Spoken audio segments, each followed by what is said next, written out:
Wakil Presiden RI Gibran Rakabuming Raka melakukan kunjungan kerja ke Pasar Badung, Kota Denpasar.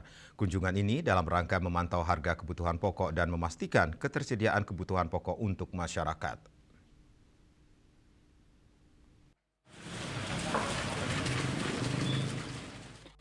Dalam kunjungan ke Pasar Badung, Wakil Presiden Gibran Rakabuming Raka didampingi Gubernur Bali Wayan Koster dan Wali Kota Denpasar I Gusti Ngurah Jaya Negara. Kunjungan Wapres Gibran ini pun mendapat apresiasi positif dari para pedagang pasar. Pedagang tembakau Jero Patmawati mengaku senang atas kunjungan dari Wakil Presiden ini. Menurut para pedagang, kunjungan ini merupakan bentuk perhatian pemerintah pusat terhadap para pedagang. Ya syukur ada perhatian daripada pemerintah.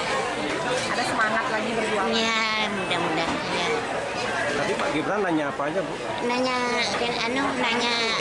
ini apa dijual dari mana? Dari tembakau kiriman dari Lombok, ada dari Jawa, ada gitu saya bilang. Wali Kota Denpasar I Gusti Ngurah Jaya Negara mengatakan dalam mengendalikan inflasi Perumda Pasar Swaka Dharma melalui unit Swaka Jaya memberikan subsidi kepada pedagang pasar dengan besaran subsidi berkisar Rp3.000. Ya kita kan berterima kasih ya, namanya kita memiliki pasar, mendapat perhatian penuh dari Bapak Wakil Presiden. Dan tadi beliau kan bertanya, yang terpenting ini kan ada daftar, kita kan di Kota Denpasar melalui Pasar Badung ini ada namanya pasar, kita memiliki Swaka Jaya, unit Swaka Jaya. Ini memberikan subsidi dalam rangka kita menjaga inflasi di kota.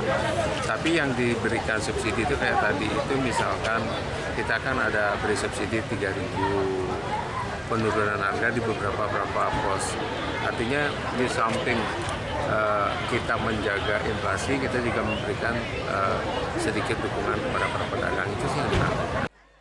Sementara itu, Dirut Perumda Pasar Swaka Dharma Ide Bagus Kompiang Wiranata menyampaikan ada 8 pedagang yang mendapatkan subsidi untuk satu jenis komoditi. Untuk hari ini, pedagang cabai yang mendapat subsidi karena harga cabai terus naik akibat cuaca buruk.